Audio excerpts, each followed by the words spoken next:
Congressman, let me start by saying thank you for your service to our country, both in the United States Army and in Congress. We here appreciate you. Thank you. Thank you. Honestly, there's some days I don't know which one's tougher, being out in the combat zone or in Washington these days. But well, sometimes in the combat zone, you know who the enemy is. That's right. You know what to do about it. It's black and white. Let's start, Sure. Colonel, with the issue of Afghanistan, because you've been there, you know the area, and what we just witnessed. A lot of people, you can't put a good spin on this, and some have They're trying. Well, I know they're trying. And some have put a parallel to Vietnam and what happened there. Yeah. And quite frankly, it's hard to know what to believe in today's we're such a polarized culture. The media is, you got one side, this side. I want to know from you, someone who's been there, someone who knows the landscape, how significant was this? It's hard to overstate how significant this is. I believe this is the worst foreign policy disaster in modern American history, even worse than the fall of Saigon, because there was no reasonable expectation in 1975 that the Viet Cong were going to follow us home, right, and hit us again here. But it's been devastating on multiple levels.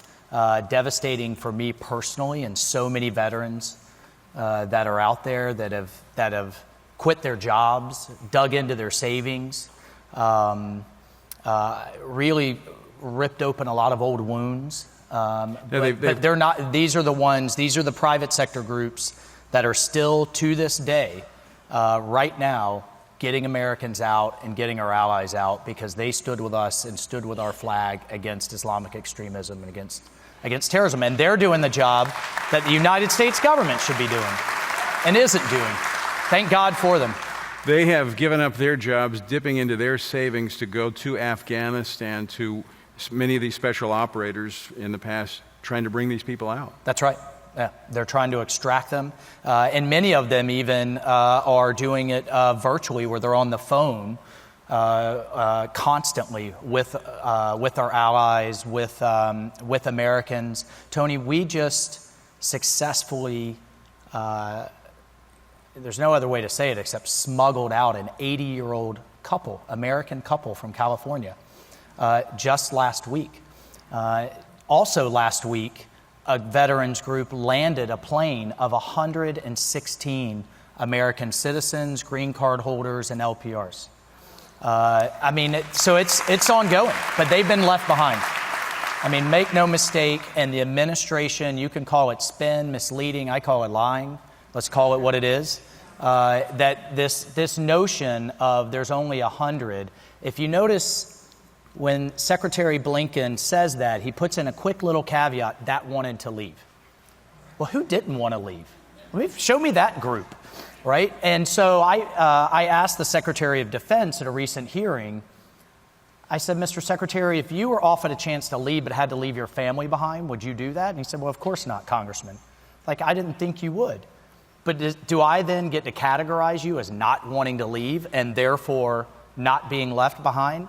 Of course not, but that's the spin that's happening. Look, it's devastating for the entire world to see us leave our fellow citizens. It's devastating from a human rights standpoint. Every day I wake up to videos of women being beaten, people being beheaded, executions occurring for those that have worked with us. They are being hunted down as we speak. And this notion that we can work with the good terrorists and the moderate terrorists against the really bad ones it's laughable if it weren't so tragic. And then as we've talked about on your show, the message that we sent around the world is that America won't stand with you. And America will abandon you. And I received a note, and it just felt like a punch in the gut from a longtime ally, an ambassador of that country, who said, you know, the entire Middle East has gotten the message loud and clear that jihad has won, democracy is lost, and who the heck would sign up for Team USA anymore? That's the message that the Biden administration sent the world. So you can imagine what our allies in Taiwan are thinking right now, or in Ukraine are thinking, or places like Estonia, or even NATO.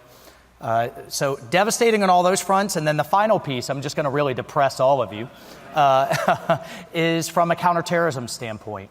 We are far less safe now, even than before 9/11. And here's why. If everybody remembers Obama, and it's the same team around Obama that's now around Biden. I call them the O'Biden crowd, right? Because they are. It's the same thinking. And they pulled us out of Iraq recklessly too soon. And by the way, we all want these wars to end. We all want the troops to come home, but you have to do it the right way. They did it the wrong way. We remember the rise of the ISIS caliphate. It grew to the size of Indiana, launched attacks all over the Middle East and Europe, inspired attacks here, Pulse nightclub, San Bernardino. But here's the difference. We had to go back. We had to send troops back to deal with that. And I think we're going to have to do the same, sadly, in Afghanistan too. But the difference is, if you look in the map, we had bases all around there in Turkey and in Jordan and our great ally Israel and in the Gulf states. We had the Kurds on the ground, our local allies on the ground. And we didn't leave behind an army's worth, $80 billion worth of equipment for the terrorists to then fight with. Now you go over to Afghanistan, we've got no bases. We gave them all away. We have no local allies. They're literally being hunted down this evening as we sit here. And they have $80 billion of our night vision and body armor and heavy weapons. And what has me so darn mad, future American soldiers are going to have to go back and deal with that and clean up this mess. And that to me is I hate as a Christian to say unforgivable, but Jesus is far more forgiving than I am. It's unforgivable. And I will not forgive Biden for this. Congressman, I want to talk about the nature of this government, because we were negotiating, and it's like the Taliban is just like, maybe a bad third party. You were a part of the search for, back during the Obama administration, for Bo Bergdahl, the American soldier who defected, whatever you want to call it. Betrayed his country. And he went over. And so you were out on the search party to look for him. Right. And to get him back, we traded some terrorists. 5 of them. Where are they now? They're in charge. They are literally in charge in Kabul right now. We had them in Guantanamo Bay. Good, brave American soldiers fought. Some died to get them there in the first place, and we traded them for a traitor. I was in command of all the special operations in the region at the time that happened, and good men died looking for Bergdahl, but we knew two things. One, even someone who betrayed us, you never leave a fallen soldier. I mean, that's how ingrained in us that is. And number two, we knew it'd be a huge propaganda victory for the terrorists. So we pulled out all the stops to find him, knowing that he had stacked up his weapon, left his gear behind, sent emails to his family denouncing America, and actually was providing information to the enemy, and had defected. Yet we still did everything we could to try to get him. I never in a million years thought I would wake up years later and see President Obama in the Rose Garden celebrating him as a hero, and then trading 5 terrorists who now have turned around and are now in charge, literally massacring our allies with our own weapons, with our weapons that we left behind. So if I'm a little upset, forgive me. But to your point of the nature of this administration, it's one that believes that if we can just get the other side to the table, if we can appease enough, if we can concede enough, if we can just give away enough, if we can be nice enough that our enemies will be nice back. Well, that's not how it works. And President Obama, if you go back and listen to his second inaugural speech, said we're going to extend a hand to the world and not the fist. Well, I'll tell you what, these terrorists, and I've dealt with them face to face, the Haqqani network, Al-Qaeda, the Taliban, they understand strength and leverage. And if we have to, bombs on foreheads. I mean, I just hate to be that blunt, but that's what they know. And they're going to take absolute, and are taking absolute advantage of this weak. I mean, they smell weakness in the White House right now, and they're going to take advantage of it. So it's the same team that thought the Bergdahl trade was a good idea, that thought the Iran deal was a good idea, that pulled us out of Iraq, led the ISIS caliphate, the appeasement of Cuba, and socialism. Same team now in charge, and we're seeing the same awful results. Well, Congressman, it doesn't stop there, because this has emboldened our enemies. And as bad as that situation is, I'm going to have everybody reaching for something here in a moment. The reality is that's not our greatest threat. That's right. They have actually emboldened, I think, a country that poses a much greater threat to us, and that is the country of China. That's right, and the Chinese Communist Party. No problem with the people and wonderful culture of China, but the Chinese Communist Party, folks, is the greatest threat that this country has ever faced in its history. More than the Soviet Union, more than Germany and Japan in World War II, because we've never faced an adversary that has an economy that's larger than ours, at this point has a navy that's larger than ours, is launching more into space than the rest of the world combined, including the United States, and is openly talking about replacing the United States as a global leader and replacing the American dream with the China dream. And it even goes broader than that. And just a quick anecdote. The Chinese Communist Party is currently rewriting the Bible.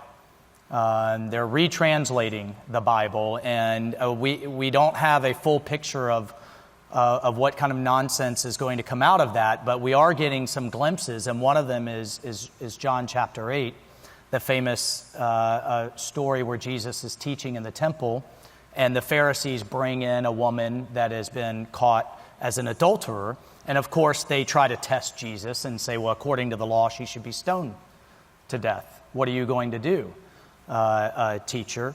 And Jesus famously says, anyone here who is perfect, right? Good luck. No one can cast a stone. And they all leave in shame until finally it's just Jesus and the woman left.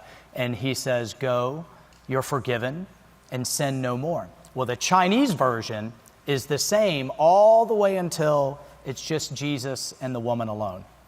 And you know what their version says? He stones her and kills her.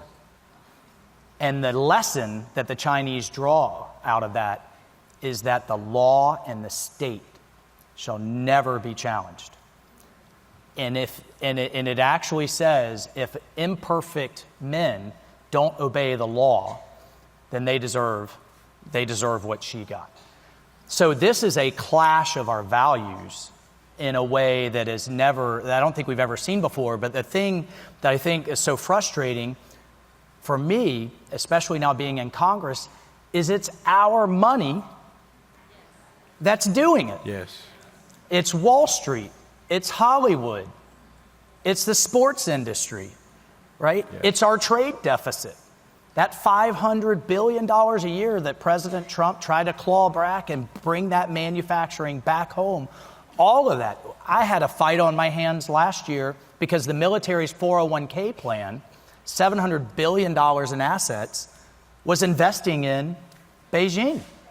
So here we have our soldiers and sailors sending part of their paycheck into their 401k plan. It's being invested, they think, perfectly fine. The International Fund is investing into the same shipyard that's producing more submarines and carriers than Chinese carriers that we can shake a stick at, that they're going to have to fight one day. 22 state pension plans, same thing. So I guess, from my call to action for all Americans, for all of you, when you pick something up in Walmart, you see it on Amazon, and it says made in China, put it down. Yeah. Put it down. It's got to say made in America. Period.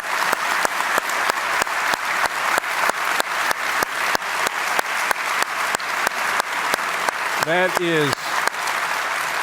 is a really good point. I was actually thinking about this earlier, that, we pray, vote, stand. We think about voting when we go to the voting booth and we cast our vote. But you also vote with your dollar when you go to the store.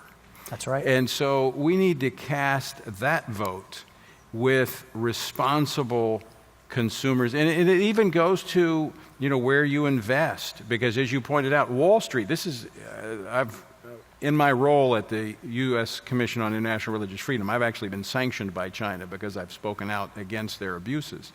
It's a badge of honor. Well, I can't go to China, so I guess I can't shop at Walmart anymore. But the Wall Street crew, they are now investing in China because it's a huge market, and they're looking at these hedge funds and all of these things. And so their team of lobbyists in Washington are, by extension, lobbying for China. No, that's absolutely right. So, we talked about religious freedom and the interpretation of the Bible. By the way, there's 97 million Christians in China who are constantly under threat, harassment, persecution. You look it up, there are churches being bulldozed, crosses being torn down. It's not just the Tibetan Buddhists or the Muslim Uyghurs, which, by the way, they have over 1 million in concentration camps, lined up on their knees, heads shaved. The women are forced into sterilization and abortion. It is a genocide. I've called for a boycott of the Beijing Olympics. It's coming up just this February. It's, in my view, it's the Genocide Olympics. And to your point on the companies, these companies, Coca-Cola where does it get a lot of its sugar? Not out of Texas or Florida. It gets it from Western China, where these, literally through modern day slavery and slave labor. So they want to boycott Georgia over changes to the voting law and voting integrity. And Major League Baseball wants to, move games, but they have no problem padding their profits off of modern day slavery and religious persecution. Nike gets its cotton from Western China. And this is a taste of what's to come. As soon as one of these companies says, you know what, we're going to do the right thing, China threatens to cut them off. You had the NBA coach who said simply, I stand with Hong Kong, where people are literally reading the Declaration of Independence. The Chinese threatened to cut off the NBA then threatened to fire him unless he deleted the tweet. All it said was, I stand for freedom in Hong Kong. That's a taste of how they will manipulate the world and markets. So if we ever have any type of conflict, yes, we'll have carriers on, ships and planes and tanks. But the bigger thing they're going to do is cutting off our medicine supply. We no longer produce penicillin in this country. It's all made there. We no longer produce 90% of our cancer medication. It's all made there. Right. The left wants to go to a green economy with which you need batteries. Guess where where all the world's lithium is? 90% of it. It's all there. And by the way, back to Afghanistan, $1 trillion of these rare earths. The world's second largest lithium, third largest copper, fifth largest cobalt. Where was it? Afghanistan. And who's cut a deal with the Taliban? With the Taliban? China. So they're playing chess, and this administration's playing checkers badly. And I guess my wake-up call to all of us, so the number one job of the federal government is to keep Americans safe. That's our communities safe. That's our border. And that's with our global adversaries. State and local, in my view, could pretty much do everything else. And that's a good thing, by the way. Keep Washington out of your communities and out of your business. But those three things, it's not going so well right now. Well, Congressman, we're wrapping up our time here. And I think one of the things that you've articulated that we need to understand, there is good and there is evil. And it has never been more pronounced on the world stage. And we need to be, we need not hesitate to call evil, evil. And I think that is a big problem we have in this administration, somehow thinking that, it's not really that evil. It is evil. That's right. I want to ask you as we close here, what do we need to be doing to bring greater awareness to this? Well, I think you said it. We need to start voting with our wallets, because these conflicts, I pray, are not going to be won through World War III. The Chinese theory of victory isn't this major clash. It's watching the United States of America bankrupt itself. And so we still have the most powerful economy in the world. You all are its consumers and your families. And we as Christians need to step up and educate ourselves and start voting with the true power. This is an economic conflict. And that's how it's going to be won or lost. Tony, before we wrap up, I know we're over time. I have something for you. You know these. The challenge in the coin. Military, you have your challenge coins, right? Mine says here it's presented for outstanding servant leadership. And if there is any servant leader that I admire and know, it's you, sir. I am a proud Christian. And to me, that's how Jesus walked this earth. He walked with humility, but he walked with strength. But I'm also an Episcopalian, so it also serves as a bottle opener. So, all right. Thank you, Bob. Appreciate it. Thank you, brother. Thank you. Congressman Mike Waltz.